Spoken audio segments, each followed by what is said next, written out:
Coming up on this episode of Off the Fence, myself, Barry Geraghty and Tony Keenan look back at Ascot and Haydock from the weekend, and we look ahead. We go on a deep dive into the anti-post markets for the Champion Chase and the Ryanair, with the boys picking out their most likely winners of those races come the Cheltenham Festival. And on top of all of that, we tackle what we took offence to over the last 7 days, and Tony has some very strong opinions to air.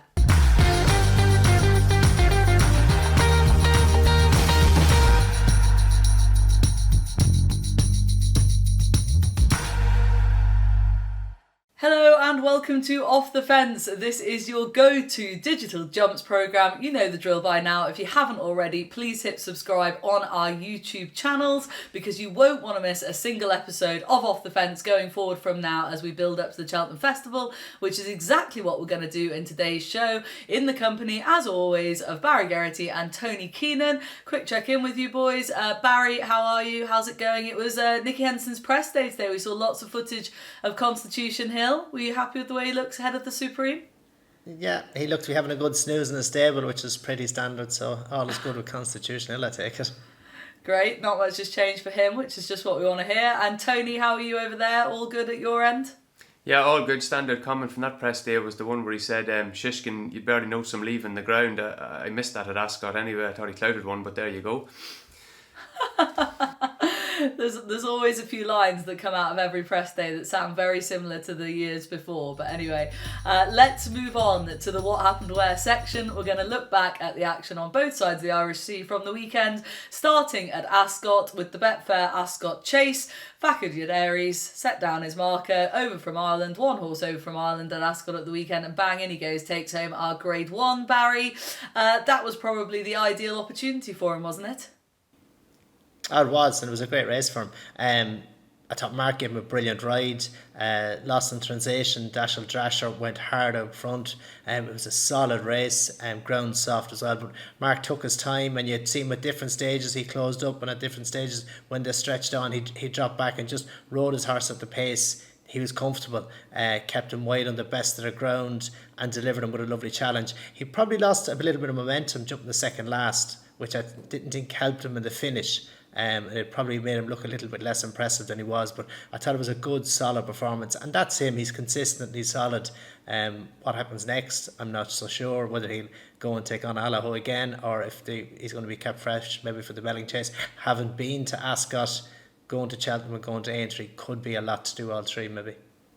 Yeah, so you would preference skipping at Cheltenham, would you, at this stage? I mean, we're going to get stuck into the Ryanair in due course, actually, later on in this show.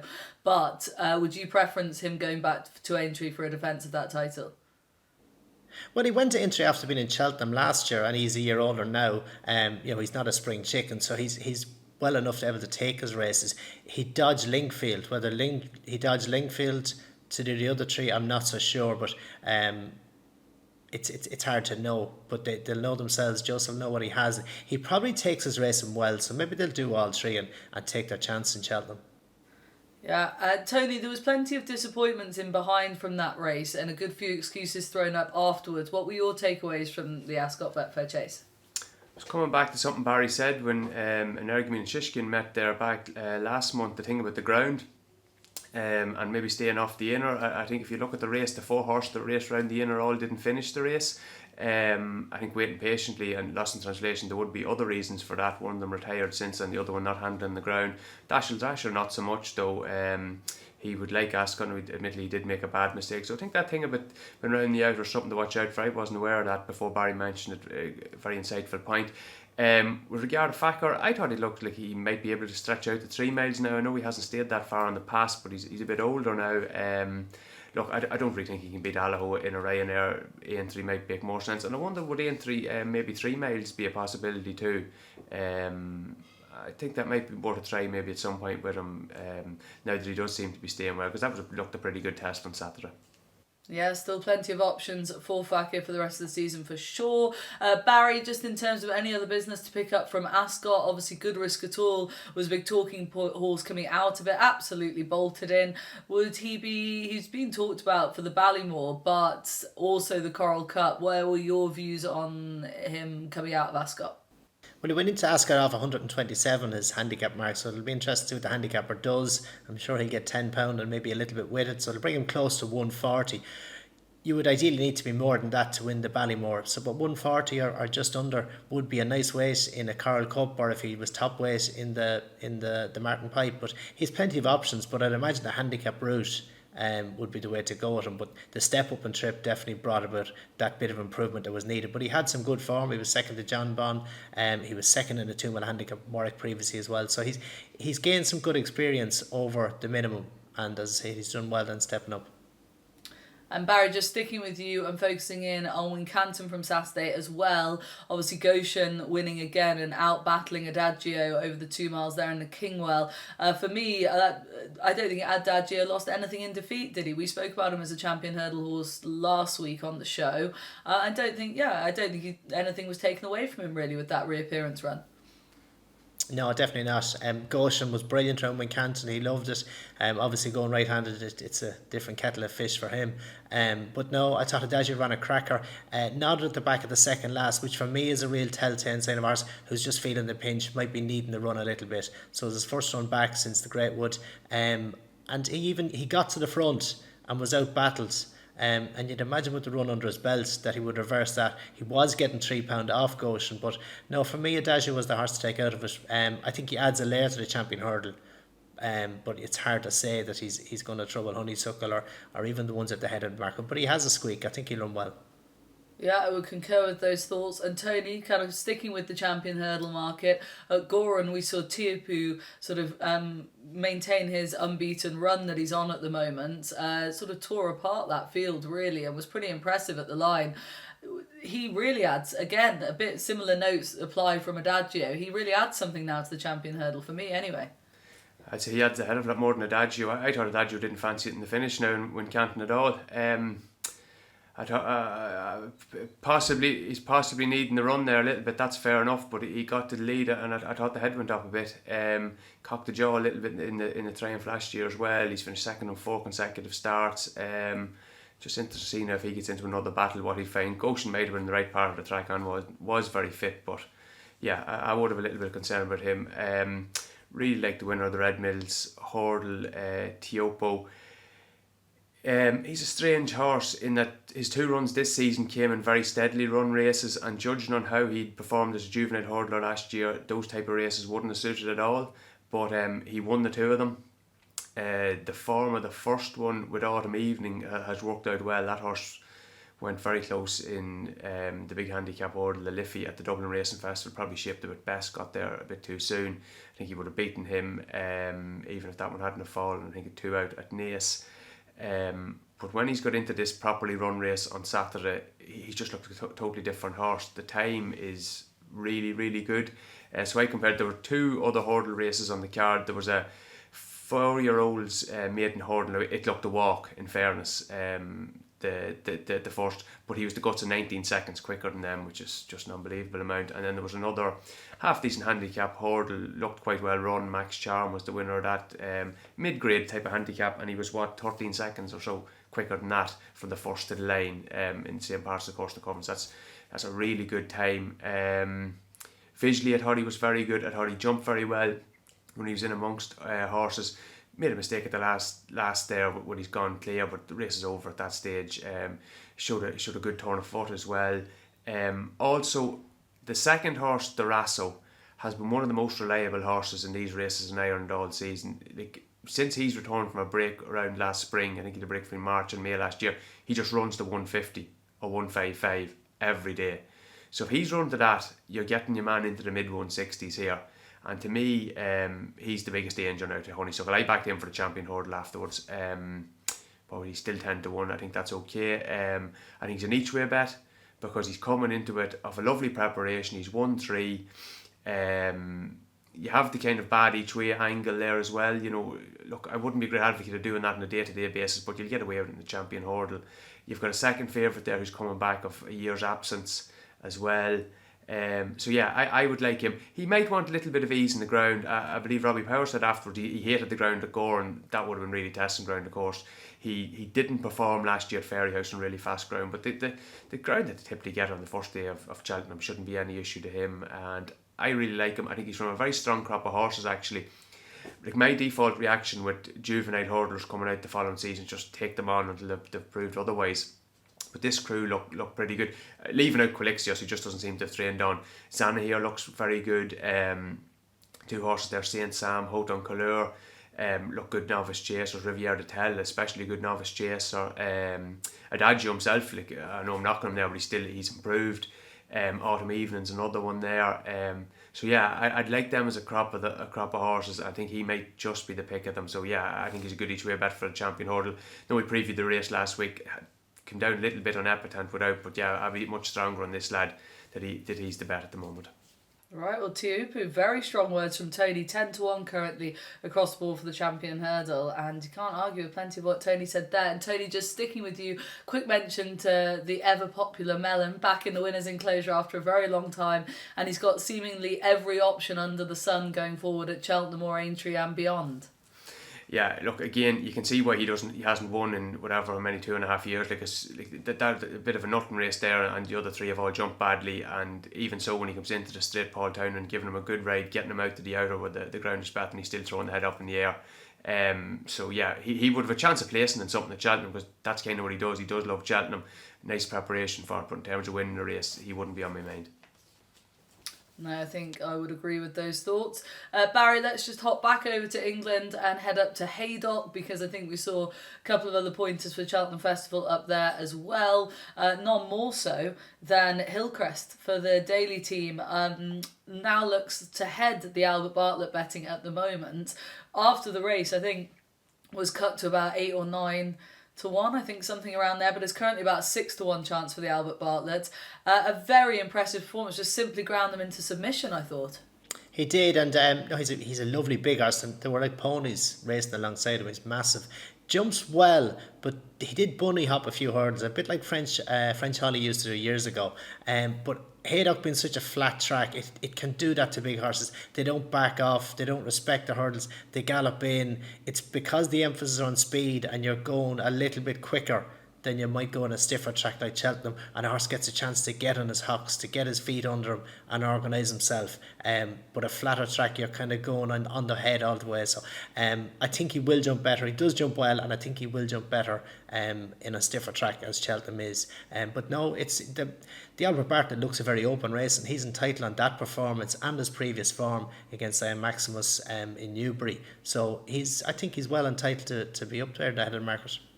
And any interest, Barry, in Porticello for the Triumph Hurdle, having seen him win again for the Moore team up at Haydock?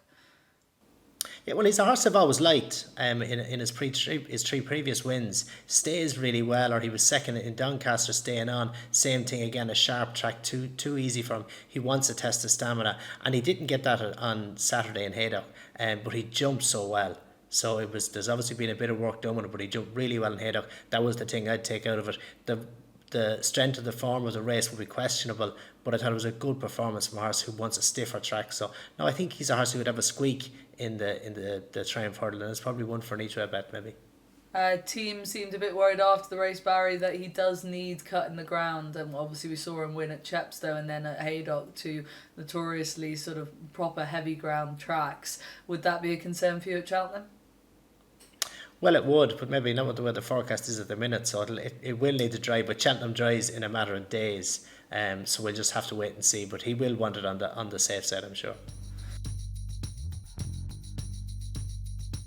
Off the Fence fans, it is competition time, and we have an absolute belter up for grabs this time around, because the prize that is on offer is a trip to the Cheltenham Festival on Tuesday the 15th of March, which is Champion Hurdle Day. And the prize includes the following: not just 2 admission tickets to the club enclosure on that Tuesday. So you'll be there to hopefully see Honeysuckle win a second Champion Hurdle and hear the roar of the crowd ahead of the Supreme.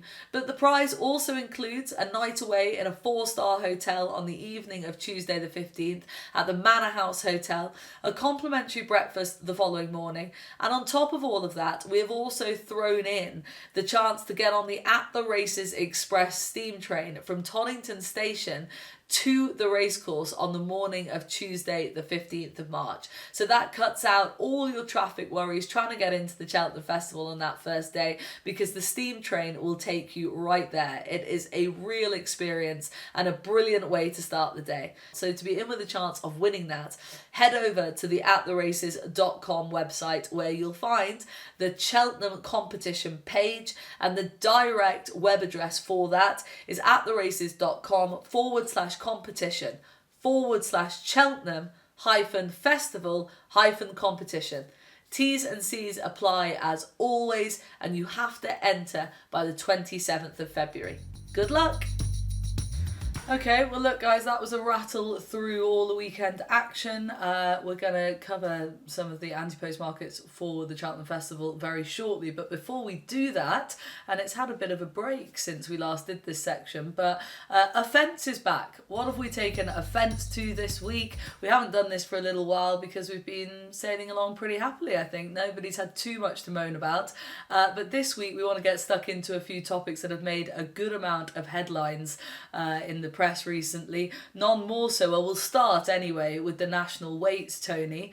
Obviously the weights lunch was last Monday. The weights came out for the Grand National. Once again, as per last year, Tiger Roll weight was announced and owners came out and said, not this year, no thanks, he won't be running. What was your opinion of this? Yeah, well, complaining about handicap marks just a feature of racing. Just goes with the territory. I don't think you need to do it in such a public matter, and I don't think you need to call the handicapper idiotic. It's a bit unnecessary, really. But the feature of this Tiger Roll situation is Michael O'Leary's statement and just what he said after that. I'm just really disappointed he's gone down the welfare route. That argument with sort of saying why he's not going to run him. I just quote the speech here. Or the statement, we don't believe it's safe to ask him to carry close to top weight as a 12-year-old. We are responsible for the welfare of Tiger Roll. Now, the implication here is that asking him to carry an extra 4 or 5 pounds is somehow endangering his welfare. Now, I can't accept that. Like, is the Grand National or any steeplechase totally safe? No, of course it's not. But it's all about the level of acceptable danger, and really, to be fair to Aintree and all involved there, they've done very good work at making the race an improved version. I know some people don't like the amendments, but they have made it safer, and I think that's a good thing. Like, welfare is just such a loaded term. It shouldn't be thrown about in kind of really our petty arguments here about handicapping. And I also think that just Jigginstown in general, like, they're a bit selective with this. Like, they have horses that will run, and I believe that horses should run as regularly as possible, but they have horses that will run in every staying handicap chase up and down Ireland during the season, starting off at the Kerry National and finishing up at the 3 mile 6 race at Punchestown in late April or May. I find those staying races to be very attritional.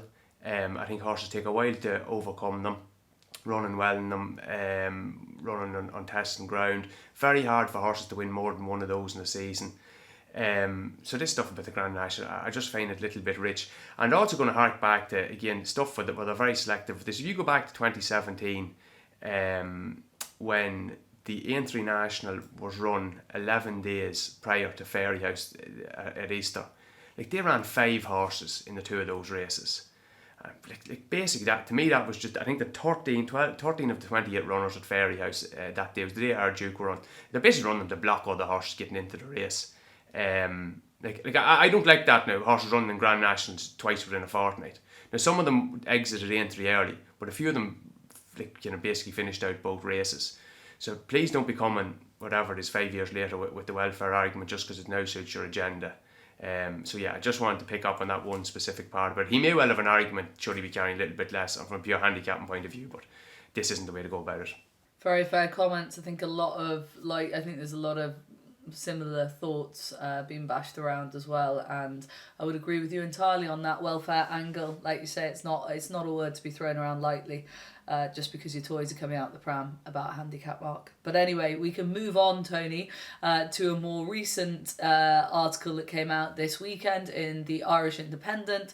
Paul Kimmage peeling back another layer on this whole Irish drug story he's driving on with, this time with a in-depth piece based around Stephen Mahon. takeaways from this, please, Tony? Yeah, obviously much more serious now than Michael O'Leary and Tiger Rule and so on, to be quite honest. Look, my starting point on any sport and drugs and performance enhancing drugs in sport is, if there's a sport where there's a lot of money, and obviously in racing there is a lot of money involved, there is a strong likelihood that there will be performance enhancing drugs being used. It's human nature. Racing also has got a complex relationship, I'd say, with the handicapping of horses. Some people would view that as cheating, other people don't see it as cheating. I think that's another aspect of the sport, that it doesn't take a jump to sort of maybe take another route in terms to get an edge. And also the fact that, unlike sports where humans are the sole participants, you are not actually ingesting or injecting the substance. It's an animal that's taken on board the thing. Again, people would say obviously trainers and horsemen and horsewomen are very precious about the rams. A lot of them are, maybe not all of them. And again, we have evidence from other jurisdictions, America in particular. We know that this is an issue. Now, look, the elephant in the room, of course, is that a lot of people seem to believe this is solely an Irish issue. I think we've got to the point now where people are even joking about this. There was an interview with Peter Scudamore. He was talking about his horse. I think it was a High Senior. He was meeting Henry de Bromhead at Cheltenham one of the days, and they were almost joking about what you're giving them. So again, that's going to be an issue. And if the Irish win an awful lot of race at Cheltenham now in 3 weeks' time, it's going to kind of come up again. But as to this piece on Sunday, look, my initial reaction, I'm sure, like a lot of people, when I saw that it was Stephen Mahon, I was going like he can't be a credible witness. That was my initial kind of thought with it. Because he hasn't so much got an axe to grind with the IHRB so much as I'd say he's an entire tool shed with what's going on with him and them in the last while. And for many people, like, he's just a fella that's cruel to his horses and his animals. And that's as far as they're ever going to get. And that's a valid point of view. I wouldn't knock anyone for holding that point of view. But just because he's a person that lots of people would prefer not to see in racing, it doesn't mean that what he's saying can't be true. I just think that it's important to point that out. We mightn't like the source that it's coming from. We mightn't like his catalogue of stuff that he's done in the past, but there may still be some stuff in this that I want to hear it anyway, and I definitely want to read about part 2 next week. The substance of what he's saying, for anyone who hasn't read, it is a bit hearsay. He knows someone who is an assistant trainer with, as they're phrasing him in the piece, Trainer X, who's been passing information about what's been going on in that yard around doping and stuff like that. And there are a series of messages between Stephen Mahon and Lynn Hillier, head of anti-doping with IHRB, that confirm they've basically been in contact, passing information and so on and so forth. So what is he saying? Well, I suppose the two things that stood out to me that would have the ring of truth with them and that would raise little bits of red flags with me are the use of or abuse of pre-training yards, and the possible people messing around with stuff that should be used for therapeutic recovery and all that type of stuff, rather it's just been used as a performance enhancer. The IHRB have done work on trying to get access. They do now have access to unlicensed premises, not just training yards. So they should have made some success in closing that initial loophole. The therapeutic use, and we've seen that in other sports where athletes are using kind of asthma inhalers and all this type of stuff. They're basically spending their days puffing on them and various things like that. So that's a thing that sort of interested me. I would like to hear more about that. The other concerns that come out of it were like this suggestion that information has somehow been leaked from the IHRB, that trainers are aware of inspections before they're actually due to happen. Now, maybe not all inspections are, unannounced or what have you, but if that is going on, that would be very disappointing. And there was the suggestion in the John Warwick case that the IHRB were kind of late to the party there. It was initially the Department of Agriculture who had raided his premises. So that's a concern. And I suppose my other concern, and look, I appreciate the IHRB are coming out and lots of people, and they can stand by this and say that the tests aren't showing up anything. My concern is that they're just not testing for the right stuff, and it's very hard to know what they're actually going to have to do about that. Like, there have been cases where labs have been able to produce stuff that is undetectable. I suppose the most well known was the one there in the 2000s in, I think it was the west coast of America, Balco, where a lot of baseball players, athletes as well. Marion Jones, I think, was the most high profile person there, where they're basically giving them undetectable steroids that weren't showing up, and it was just a kind of a slip at their end that kind of opened that whole situation up. So like the tests are clear, fair enough, but are they actually testing for the right stuff? So that's kind of where we're at. That would be my point of view on it. I'm interested to see what the story is next week. Yeah, I do acknowledge it's all hearsay, but at the same time, I'm interested to hear what's the next layer, and hopefully they're going to put some meat on the bones. Yeah, absolutely. Barry, I think we can concur with what Tony's saying. The hearsay for me is the most unhealthy part of all of this in terms of racing's reputation in the wider sporting public, and it's just having such a negative effect. And I guess next week now we're all staying tuned for this next episode, so this next article that's coming our way next Sunday, and we really need some names now, don't we, Barry? We need names and facts surely now, rather than this he said, she said. Well, that's it. It's been lingering now for too long over racing, and we need facts, we need details. It's all speculation. Paul Kimmage, he tackled rugby in the past and he got nowhere with that, so his word isn't necessarily gospel. He took down Lance Armstrong, and rightly so. So he has done good work in that sense. But I'm not just sure. It's the speculation for me is just going on too long. We need facts, we need names, we need details. It's just going on too long, I think, for me. Yeah, and like I say, Article 2 is coming out next Sunday, so in 7 days' time we may have a lot more to talk about. We may not. Who knows what is coming down the line, but I'm sure this is an ongoing rumbling issue that will be covered aplenty over the next coming weeks. Let's move on to the Champion Chase preview, because we're sort of going on a deep dive into some of the big races at the Cheltenham Festival. We did Champion Hurdle last week. This week we're going to do the Champion Chase and the Ryanair. Barry, let's start with you.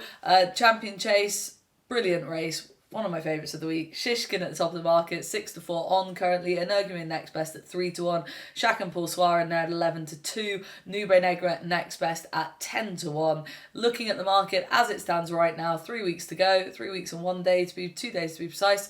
Where is your head at with this market currently? Well, I think Shishkin is obviously a worthy favourite, but I do think the gap in the betting between Shishkin and Energumene doesn't reflect the difference in ability. Shishkin is a better horse, but I don't think he's that much better that Energumene should be 3-1 against and Shishkin 4-6 on. I think one bad jump could flip that. But the other horse of interest for me, I think, is Shaq Poursoir. He showed his well-being last time in Leopardstown. He has not showed up in his 2 trips to England, to Cheltenham last season and the Tingle Creek. He had an issue in the Tingle Creek, a hamstring issue, which came to light afterwards. So you just have to draw a line through his Champion Chase run last year. He went on to Punchestown. He beat Allaho 5.5 lengths and Nube Negra another 19 lengths in the Champion Chase and Punchestown. So he is a very, very good horse, and he could be a little bit of value to fill the placings. But I think the head of the market, it's hard to see anything else. If they turn up, it's hard to see any of the others get into the equation. And Barry, if you're riding an Energumene in that race, when you're going down to post, what are your thoughts? How would you ride him if he was your ride in the Champion Chase? It's very tricky. I'd love to go as steady as he could go. Shishkin obviously stays well, but going as steady as he could go mightn't just be what Energumene wants to do. He runs with great enthusiasm, but I think that he may have a tendency to call what we'd say false pace, where he's actually going a little bit quicker that is comfortable for him, and for that reason he didn't find as much in the latter stages in Ascot. So I think if he could just race a little bit more conservatively through the middle part of the race, he may finish better. But I'm not sure if that's good enough to beat Shishkin. I think Shishkin has to put a foot wrong at some point for Energumene to beat him. But there isn't a massive void between the two horses, all I feel. Okay, and Tony, would you concur with Barry's views in regards to the price difference being incorrect between the top two in the market here? Yeah, very similar take on that. There's 18 horses left in this at the minute. I don't think it's just going to cut up as much as I initially thought. So you've got the big two, you've got Shaq Poursoir, Politologue, Nube Negra, Granatine, Funambula Civila. Henry de Bromhead's basically confirmed Envoy Allen and put the kettle on for the race this evening. That's up to 9 already. All Mankind's in the mix there, Captain Guinness, Dunvegan, Editor de Jeet, So Ryle. It's going to be a double figure field for this, I'd say, with looks things. I didn't see that coming actually just when I went through it. So if you do want to bet each way, like, you can wait until the day. It's not that you need to be betting early and stuff like that. Although realistically, like, betting a horse to come third in this or hit the frame in this doesn't massively appeal. It feels a little bit like last year's Champion Bumper, where there were two horses kind of head and shoulders clear, and so it transpired in the race. I think that is the case this time round again. Look, I backed NVLN for this race straight after Cheltenham last year. If anyone wants to buy that, dock it off me for a fiver, you're more than welcome. But yeah, I would be leaning in Energumene at the moment, and I'd certainly be considering backing him each way.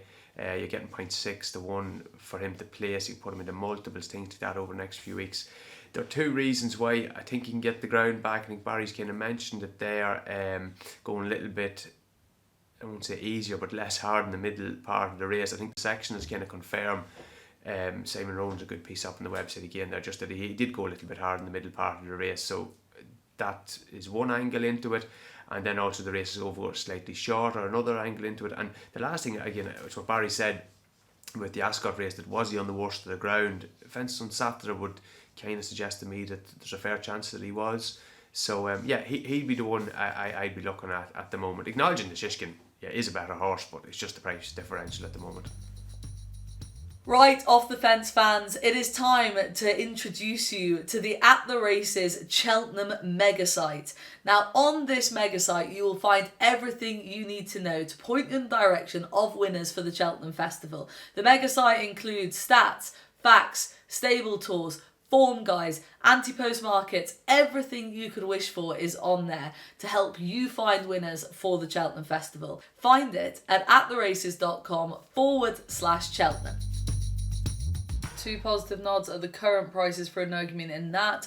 Let's move on to the Ryanair, where if the Champion Chase isn't going to cut up Tony quite as much as you thought it might, this Ryanair, I think, looks as though, in terms of the horses that are currently in the market, there's plenty that won't show up here. You've got Allaho at the top of the market, 11 to 8 on currently. Energumene is in there, obviously won't go. Shishkin won't go. Janadil next best, 7 to 2. A Plutard won't go. Chamblou's in there at 4 to 1. It's a very wide open market, Barry. Plenty of people think Allaho's the banker of the festival.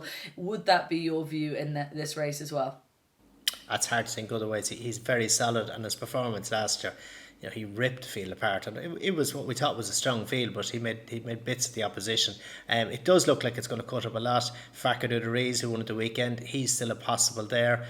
12 to 1 about him. He was second the race last year. To me, wouldn't seem bad value. Or either Tornado Flyer, who was third, only a half a length behind Fakir D'Oudairies. Obviously, what he did at the King George was brilliant. So he's a good, solid performer. I think both of those represent value in what looks to be a one-horse race. Maybe there's a bit of each way in those two. Okay, and Tony, would you be looking anywhere elsewhere further down, bigger prices in this, or is it all about Allaho? No, I'd be happy enough with the favourite here. 26 left in this at the moment.